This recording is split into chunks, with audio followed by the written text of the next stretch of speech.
Most decisions are two-way doors. If you make the wrong decision, you walk out the door, you pick a door, you walk out, and you spend a little time there.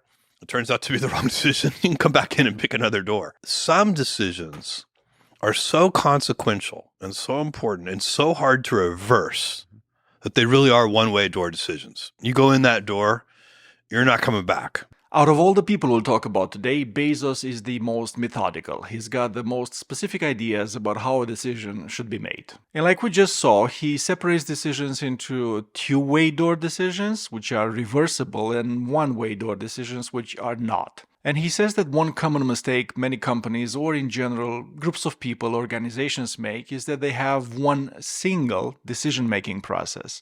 And typically, that decision-making process is the heavyweight decision-making process, which is designed for the one-way, irreversible decisions, but they also apply it to the two-way decisions, which should be made in a much more agile way. What he says is that two-way door decisions, the reversible ones, should be made by one individual or a very small team efficiently and in a timely manner. And the less frequent one-way door decisions should be slowed down, escalated to senior management, and all the careful detailed analysis that can be done on them should be done on them. And that's why he said that when he was CEO of Amazon, he used to be known as Chief Slowdown Officer, because one thing he constantly did was slow down eager individuals and eager teams from making one-way door decisions too quickly. But either way, be it one-way door or two-way door, he does not like compromise. Compromise in the understanding of we'll take a part of my idea and a part of your idea and we'll average it out and that will be the decision. He considers this to be the worst way of making decisions. In terms of understanding what kinds of decisions are one-way door, it's all about the cost of reversing that decision. So how difficult or impossible or expensive or risky or reputationally costly would be to reverse that decision. And from this point of view, the one-way door decisions are not always the exciting, sexy business decisions like going into a new market or coming up with a new product. Sometimes a very tactical decision can be a one-way door decision, like he gives an example of deciding the standard height for all their warehouses. That's not a fancy decision in a way, but on the other hand, it is very impactful. And once you make that decision and build those warehouses, it's very difficult to reverse it. And one other thing he said is that 3 good decisions a day is enough, because making a good decision, especially a one-way door decision, requires a lot of mental effort. And after a while, you get tired and the quality of your decision-making process decreases. I think it's also important to reason from first principles rather than by analogy. So the normal way that we conduct our lives is we reason by analogy. We're doing this because it's like something else that was done. Because it's kind of mentally easier to reason by analogy rather than from first principles. But by first principles is kind of a physics way of looking at the world. And what that really means is you kind of boil things down to the most fundamental truths and then reason up from there. That takes a lot more mental energy. First principles is probably the core idea when it comes to Musk's decision-making process. And he talks about it a lot. This clip we just watched is just one example. A specific example of how they used the first principle approach at SpaceX was when they wanted to buy aeronautically certified parts for the rockets they were building. And they were finding that these parts are very expensive and difficult to get.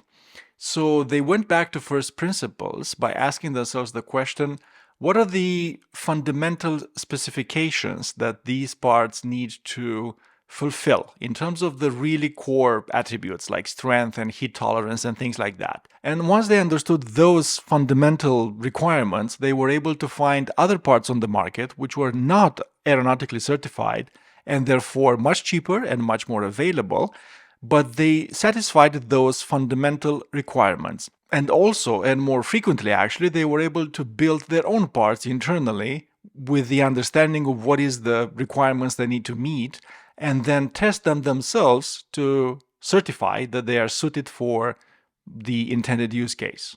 Another core Elon Musk decision-making idea is a very extreme version of less is more.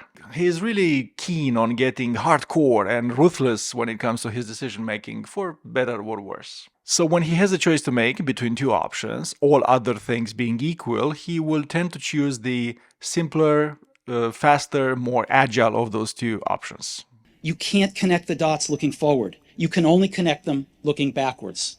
So you have to trust that the dots will somehow connect in your future. You have to trust in something, your gut, destiny, life, karma, whatever.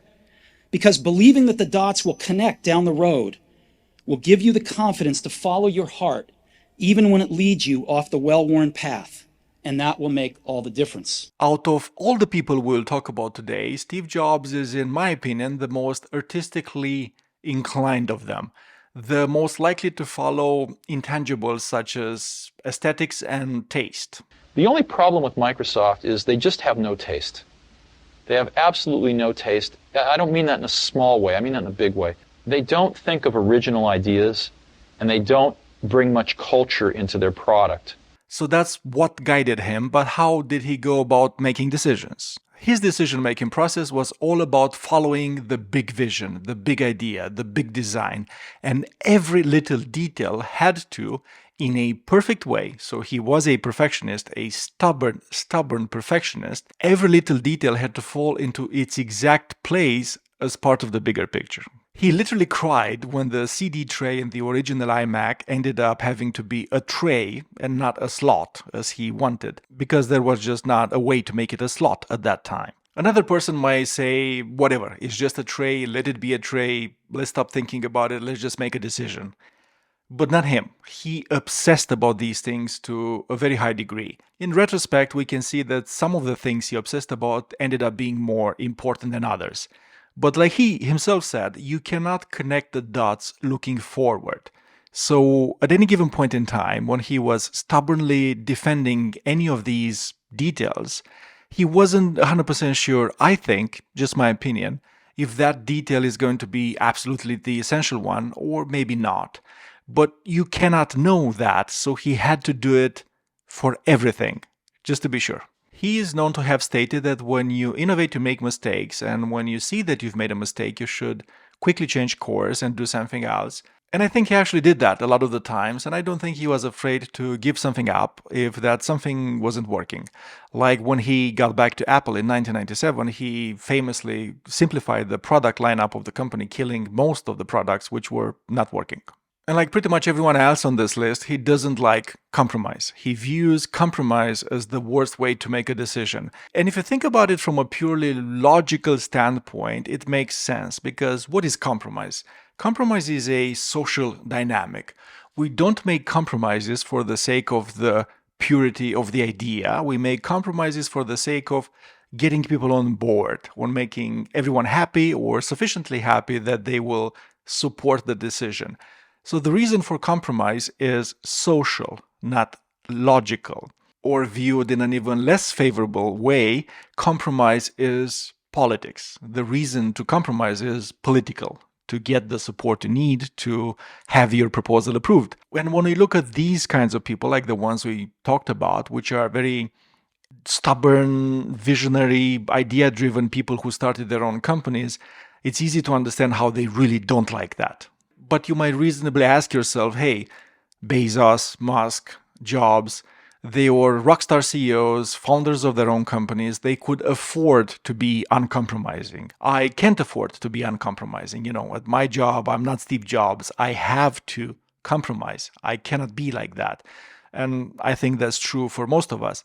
But it's an interesting question to ponder if these people were uncompromising because they were powerful, or one of the things that allowed them to reach the level of power and success that they reached was that they were uncompromising. And our mystery fourth example, General Patton, the poster boy for action. Let's do it, let's get it done, let's stop wasting time. A good plan violently executed today is better than a perfect plan next week.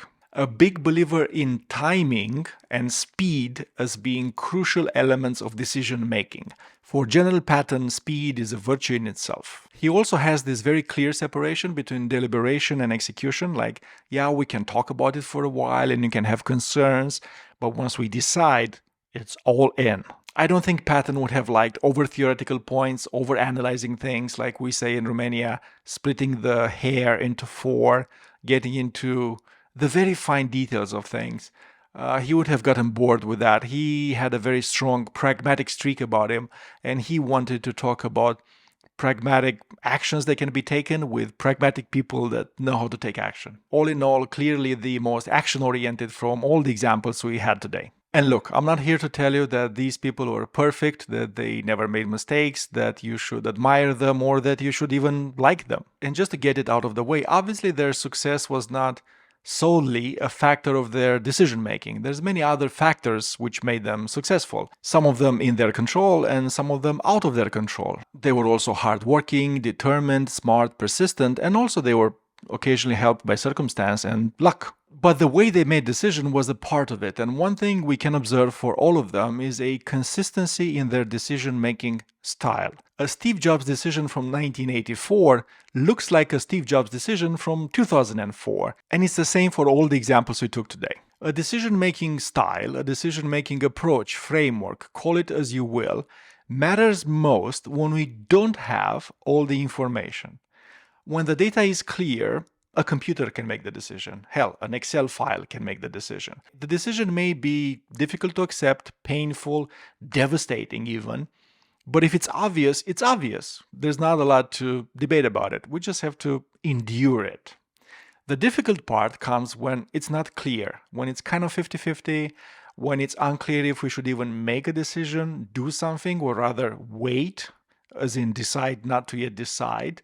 There's high stakes, but the information is insufficient, unclear, ambiguous. And these are the situations where decision-making becomes more than number crunching. Our personalities, our life experience, our dreams, our values, our hopes and aspirations, our fears, all that mixed together in the human condition. Part rationality, part psychology, part life experience, and we get decision-making styles. And today we looked at 4 examples from 4 titans. What is your decision-making style?